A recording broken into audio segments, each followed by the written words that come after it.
Back some time ago, between the years of 1932 and 1945, the President of the United States was Franklin Delano Roosevelt. And Roosevelt's regarded as one of the better presidents, someone who was wise, and he also led during difficult times, and some may agree that he had good decisions and led us on a good path. Some disagree, but that's how it is with leadership. And there's a story about him. As many presidents, when there's some sort of event, the president typically has to greet the people through a receiving line. And he was convinced that the people he greeted didn't listen to a word he said.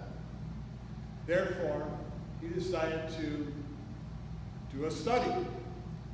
And when someone came up to greet him on this certain day, he answered with them, "I murdered my grandmother." And so the people start coming through the line.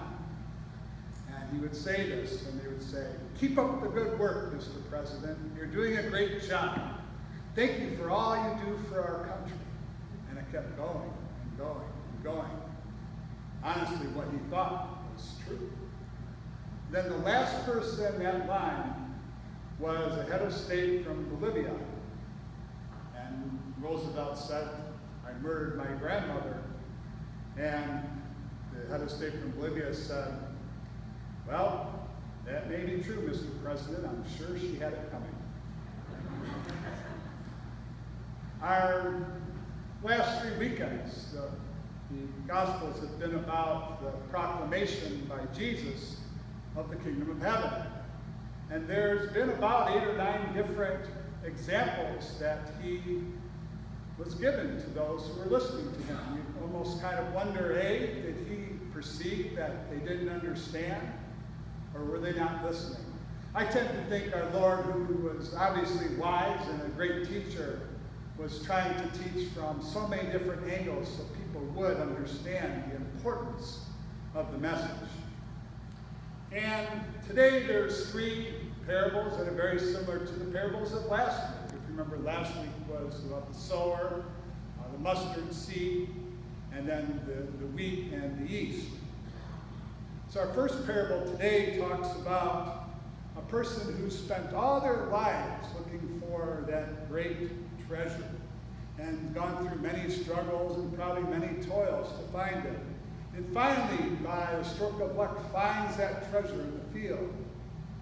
And then has to work hard to save enough money because he knows that this treasure is so important that he wants to buy the whole field to acquire it. It tells us that the kingdom of heaven is so important that we should choose to work as hard as we can with our prayer, our lifestyle, our decisions to try to acquire it.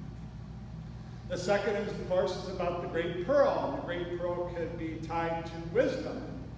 But also the great pearl is about the beautifulness of the kingdom of heaven. And also that the great pearl is found sometimes by chance or by God's grace. Therefore, we need to be alert and keep our eyes open to these periods of time in our lives where we are touched by the Lord and given these great pearls of knowledge and understanding and wisdom, so we can recognize that it's God truly guiding us towards his will. And the third parable is an important one. It's about drag netting. There's 2 types of fishing that was taking place during that time. There was precise dropping of the nets, which took a very skilled fisherman to try and catch a certain type of fish. Then there was also drag netting, in which they caught every single fish in that area, and at the end you had to pick the good fish that would sell at market from the fish that were worthless. And Jesus uses this example to tell us that the kingdom of heaven is created for anyone who's been created by God.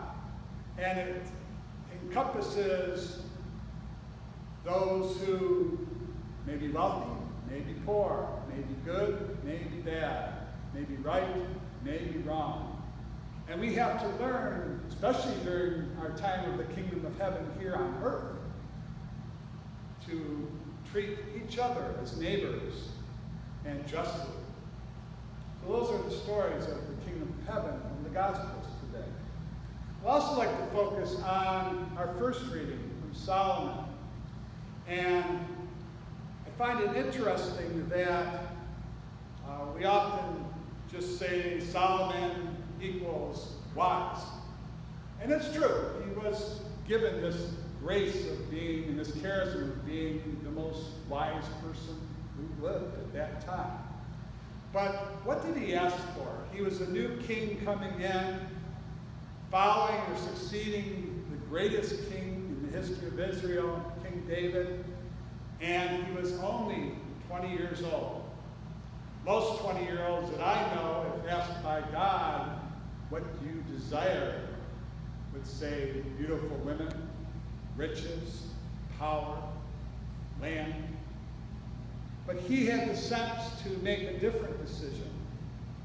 He chose, God, give me an open heart. Give me knowledge. Give me the opportunity to justly determine what is right and what is wrong. And he was challenged during his time of the king right off the bat, with the next thing happening to him is two women coming in debating over whose child it was between the two women. And Solomon's idea was to cut the child in half and split between the two. Strange answer, kind of like what Roosevelt was pulling off in the reception line, right? But wise decision, because it determined who was truly the rightful mother.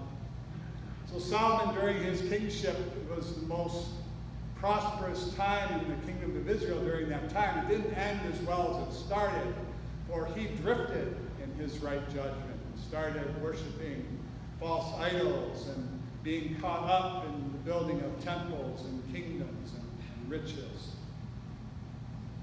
So with these two this beautiful gospel and also the story of Solomon, it makes us kind of think of things, because we're living in a time that's very similar to Roosevelt's time. During Roosevelt's time, there was the Great Depression, and then World War II, where people had to look at themselves and ask themselves, am I acting with right judgment? Do I have all the knowledge to make good decisions? Am I able to choose for my family and for my fellow Americans what is right and wrong? And we certainly have those decisions this time of age as well, where we are in an economic issue with the coronavirus. We have social unrest in our communities, and it's a way to, it seems like, to just follow whatever's out there and be a part of it, maybe because it's something to do, maybe people truly believe in the things that are going on. But it's important for us as Catholic Christians to ask ourselves these questions. Are we acting on behalf of ourselves and our family in right judgment when it comes to our health, when it comes to our politics, when it comes to what we support in the economy? Are we certainly have the knowledge about what is right and wrong and what's happening in society? Can we make those educated decisions and those educated choices? And are those choices first and foremost made to support what's most important that Jesus is teaching us? Do these choices support first and foremost what we should be striving for, the kingdom of heaven, before everything else? Truly, these readings today are challenging and challenge us to look at ourselves. To further ponder this, I'd like to add and finish my talk today, because I promised my mother-in-law I'd keep it short. A reading that was read by actually Bishop Battersby at the men's conference this morning. Now therefore fear the Lord and serve in sincerity and faithfulness. Put away the gods which your fathers served beyond the river and in Egypt, and serve the Lord. And if you be willing to serve the Lord, choose this day whom you will serve, whether the gods your fathers served in the region beyond the river, or the gods of the Amorites in whose land you dwell. But as for me and my house, we will serve the Lord. As from the book of Joshua, something to ponder about as you ponder about the readings you heard today. In the name of the Father, and of the Son,